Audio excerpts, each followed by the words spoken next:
बिस्मिल्लाहिर्रहमानिर्रहीम। अस्सलाम वालेकुम स्टूडेंट, आज हम फर्स्ट ईयर फिजिक्स का एक इम्पोर्टेंट टॉपिक को डिस्कस करेंगे और हमारे टॉपिक का नाम है पोजीशन वेक्टर। स्टूडेंट, लास्ट में हम कुछ इसके इम्पोर्टेंट एमसीक्यूज भी डिस्कस करेंगे जो कि पेपर के पॉइंट ऑफ व्यू से इम्पोर्टेंट है। तो सबसे पहले हम इसकी डेफिनेशंस को अंडरस्टैंड करते हैं कि पोजीशन वेक्टर एक ऐसा वेक्टर होता है जिसकी मदद से हम पॉइंट की पोजीशन को फाइंड आउट करते हैं with respect to the fixed point. तो मैंने डेफिनेशन यही लिख रखी है, the vector which represent the position of the point with respect to the fixed point is known as position vector.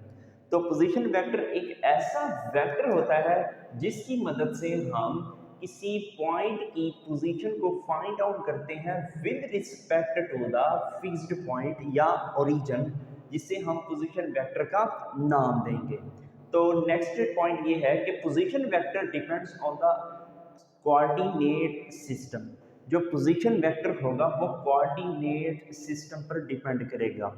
Student, next जो line है वो ये है कि position vector exist, position vector जो पहला एग्जिस्ट करेगा position vector in two dimension coordinate system. मतलब ये है जो हमारा पोजीशन वेक्टर होगा वो टू डायमेंशनल कोऑर्डिनेट सिस्टम में एग्जिस्ट करेगा, या आप इसको ये कह दें कि ये जो पोजीशन वेक्टर होगा प्लेन में भी एग्जिस्ट कर सकता है। अब नेक्स्ट है position vector in three dimension coordinate system.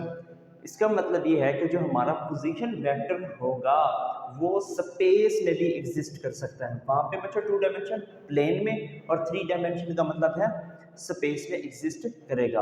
अब हम इन दोनों केस को अंडरस्टैंड करते हैं बारी बारी।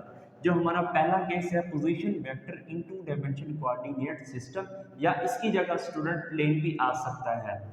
तो इसके लिए सबसे पहले डायग्राम बनाएंगे आप। ये हमारा टू डायमेंशनल कोऑर्डिनेट सिस्टम है। अलोंग स्टूडेंट ये हॉरिजॉन्टल लाइन होगी तो ये हमारी एक्स एक्सिस बनेगी, और वर्टिकल लाइन है ये वाई एक्सिस, और ये वाला जो पॉइंट होगा इन दोनों का कॉमन वो हमारा ओरिजिन कहलाएगा।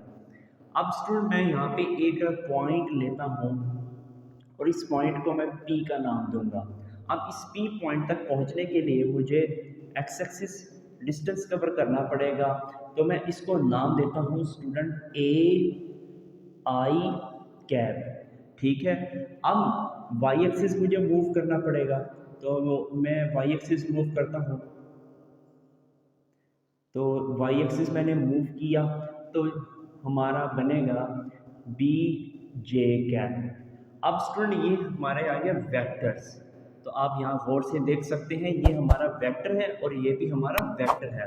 अब ये जो दोनों वेक्टर है ये head to tail rule join है, तो इसका मतलब ये होगा यहाँ हमारा रिजल्टेंट वेक्टर एग्जिस्ट करेगा। जो हमारा रिजल्टेंट वेक्टर होगा वो ये होगा।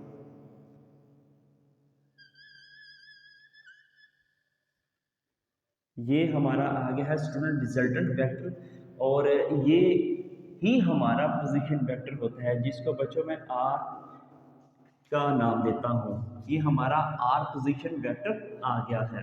अब student by head to tail rule क्या होता है? तो by using head to tail rule student, by using head to tail rule, head to tail rule. तो हेड टू टेल रूल से मुराद ये है पोजीशन वेक्टर लिखेंगे सबसे पहले हम। तो स्टूडेंट पोजीशन वेक्टर आ गया, फिर हम इस पॉइंट P तक पहुंचने के लिए हमने कैसे मूव किया, तो आ जाएगा AI यूनिट वेक्टर, फिर प्लस आ जाएगा स्टूडेंट BJ यूनिट वेक्टर। तो ये आ गया है पोजीशन वेक्टर का फार्मूला।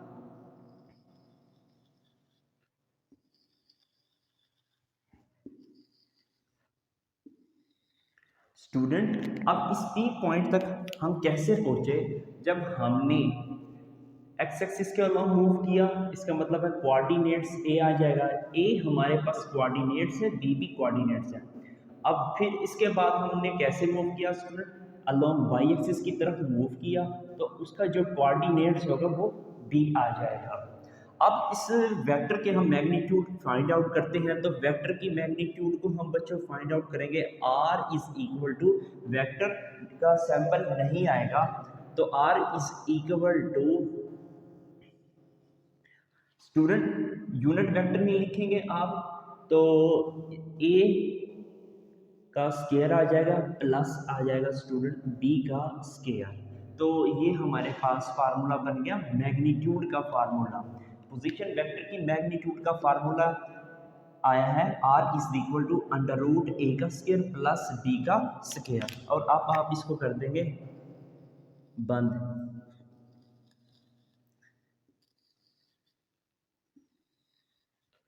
स्टूडेंट अब हम चलते हैं पोजीशन वेक्टर इन 3 डायमेंशन कोऑर्डिनेट सिस्टम। ये हमारे पास स्टूडेंट 3 डायमेंशन कोऑर्डिनेट सिस्टम है। तो इसको ये वाला जो पॉइंट होगा कॉमन पॉइंट, इसको मैं ओरिजिन का नाम दूंगा। अब स्टूडेंट एक्स एक्सिस पे ये हमारा एक्स एक्सिस बनेगा हॉरिजॉन्टल, फिर ये वर्टिकल। अब इन दोनों पे जो परपेंडिकुलर होगा वो जी एक्सिस बनेगा। स्टूडेंट एक्चुअली होता इस तरह से है, ठीक हो गया। तो ये हमारा X axis, Y axis and Z axis. अब हम एक पॉइंट एज्यूम करते हैं, हमारा जो पॉइंट है वो यहाँ पर है। अब मैं इसको नाम दूंगा पॉइंट पी का। तो इस पॉइंट पी तक पहुँचने के लिए मुझे क्या करना पड़ेगा, along x axis distance cover करना पड़ेगा। तो जो हमारा बनेगा ए आई कैप। फिर हम स्टूडेंट मूव करेंगे इस पॉइंट पी तक पहुंचने के लिए अलोंग वाई एक्सिस, वो हमारा बनेगा डी जे कैप। फिर इसी तरह इस पॉइंट पी तक पहुंचने के लिए मैं अलोंग जेड एक्सिस मूव करूंगा, तो वो बनेगा हमारा स्टूडेंट सी के कैप। अब स्टूडेंट हम पोजीशन वेक्टर लिखते हैं। अब पोजीशन वेक्टर हम लिखेंगे स्टूडेंट, जो हमारा पोजीशन वेक्टर होगा वो ये वाला बनेगा।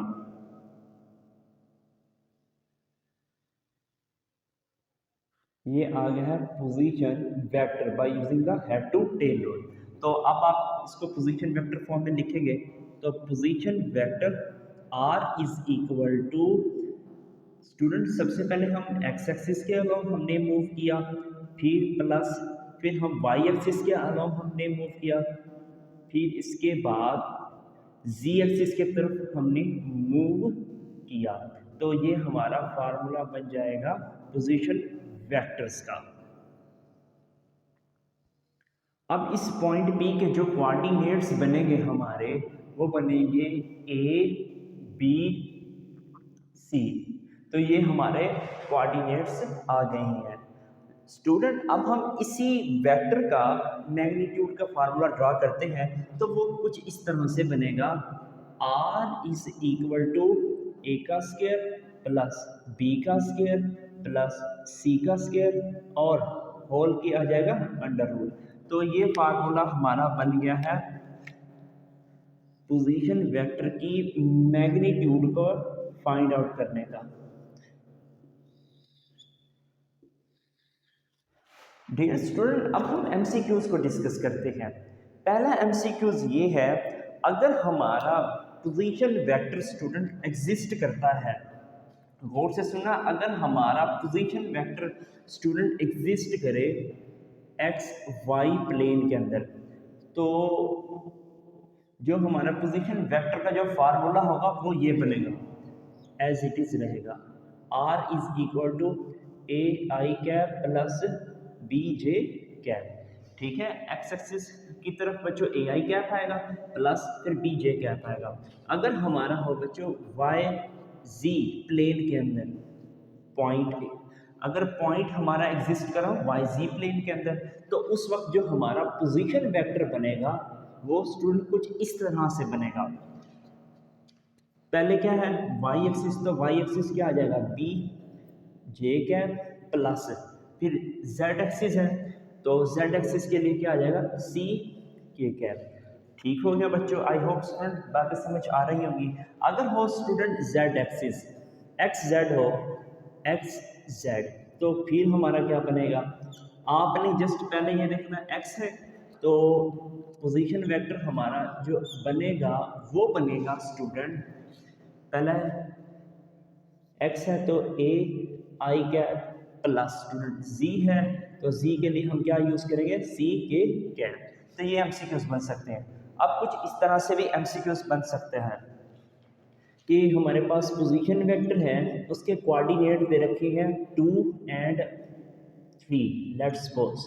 अब हमने इसको पोजीशन फॉर्म में लिखना है, तो पोजीशन फॉर्म में हम कैसे रिप्रेजेंट करेंगे, R unit vector, unit vector नहीं, R vector is equal to.